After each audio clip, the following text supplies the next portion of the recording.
in the Center for Infectious Diseases and Vaccinology at Arizona State University. I would note I grew up in Tucson, so I tend to be a little bit more of a fan of the University of Arizona, but we'll leave that where it may be, Dr. Nickerson. And finally, we have Mr. Thomas Pickens, the third, who's the president and CEO of Space Hab Incorporated, and who shares kinship now with Dr. Hall, because you both have a father in common. You have Dr. Hall is honorable. He's everybody's father, including mine. I would add, before we turn back to the witnesses, it's an honor for me. I don't know that I've had a chance to chair a committee hearing in the presence of Judge Hall, but he's been a mentor to me, and he chaired this committee, and I'm truly honored. Mr. Chairman, I'd like to also note that it's an honor for me to be here with a man who knew Sam Houston. I'm very Houston as well. That was in law school. We'll discuss later whether that commentary will be in the record or not, based on Judge Hall's perspective. And well, again, the witnesses know that a spoken testimony is limited to 5 minutes each, after which members of the subcommittee will have 5 minutes each to ask questions. Dr. Nippling, the floor is yours. Well, thank you, Mr. Chairman and members of the subcommittee. My name is Edward Nippling. I serve as the administrator of the Agriculture Research Service, also known as ARS. ARS is the research arm of USDA, the intramural in-house research arm of USDA, and we operate a network of 100 federal agricultural science laboratories across the nation in all aspects of agricultural science. And thank you for the opportunity to appear before this subcommittee today to present testimony about ARS's collaboration with NASA on research relevant to agriculture and the space program. ARS and NASA have a long history of working together. The ARS Beltsville Agricultural Research Center and the Goddard Space Flight Center in Maryland we're next door neighbors. We worked together for many years, particularly with respect to the Earth observation program and various aspects of remote sensing of the environment. Among our successes in that area are predictions of animal disease outbreaks in Africa based upon global weather and vegetation patterns that affect insect vector populations, detection of drought indicators, remote remeasurements of crop yields, detection and risk assessment of plant pests and invasive species, and development of data for application of precision farming using GPS technology. The role of ARS scientists in these collaborations has been to provide the knowledge and interpretation of plant, animal, and environmental indicators that are recorded in the imagery and other data collected by NASA's satellites and other aerial platform sensors, and in turn how to effectively design and use those systems for meaningful environmental and biological assessments. These research activities have been conducted under the framework of an existing Memorandum of Understanding between USDA and NASA and various predecessor agreements.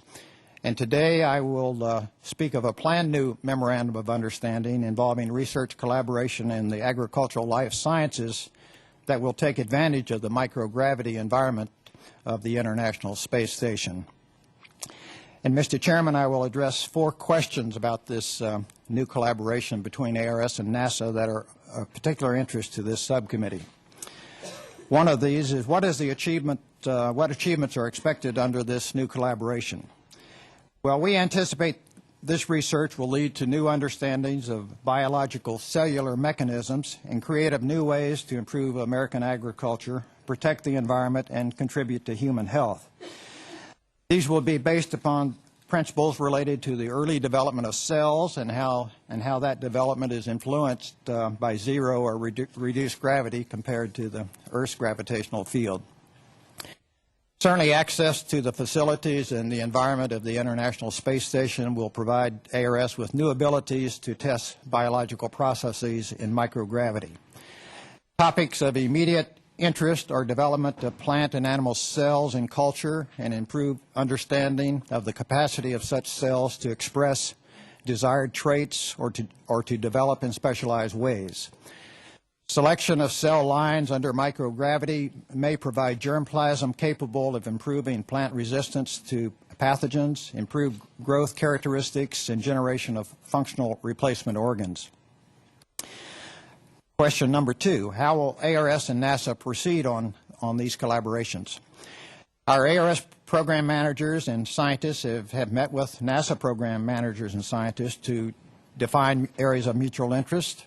They have determined that for work on the International Space Station, the ARS focus will be on the science of cells, principally the effects of microgravity on basic biological mechanisms, genetic regulation in plants and animal cells, pathogenesis in both plants and animal cells, development of cells cultured to understand organ function and development, and selection of plant cells for desirable growth characteristics. We expect to apply the findings and results of research in these areas to improving animal and plant productivity. We anticipate that our first collaborative research on the space station will be to understand the effect of microgravity on the differentiation of animal germ cells. Our goal is to develop and validate the technology to produce and replicate undifferentiated cells that can be in turn used to study gene expression, cellular differentiation, and to improve genetic enhancement technologies. What is the role of agriculture in space research? Well, we envision the tools of space research provided by NASA collaboration as a powerful means to better understand and deal with the responsibilities and challenges we face in agriculture, as well as exploiting new opportunities to help advance the agricultural life sciences and potential new applications. And certainly our experiences with the development of remote sensing applications have proven this to be possible. The ARS research mission and our own goals themselves will not change, but we will benefit from the NASA collaboration and unique approaches to help reach our goals. The new MOU that I spoke about will specify that each agency, ARS and NASA, shall provide their own resources, including expenditure of funds, to support our respective complementary part of the collaborative research. Question 4, how will ARS develop a research plan for work on the International Space Station? Well, planning for this work has already begun at the national or program level. Our respective program managers have worked together to assure that the goals to be met will be relevant to the problems of agriculture and to establish a formal relationship through the MOU. And at the investigator level, science level, NASA, ARS, and cooperating private sector and university scientists have met and explored the possibilities for specific experiments to be conducted. Initially, ARS investigators are interested in determining if fertilized cow eggs do not differentiate under microgravity but continue to replicate.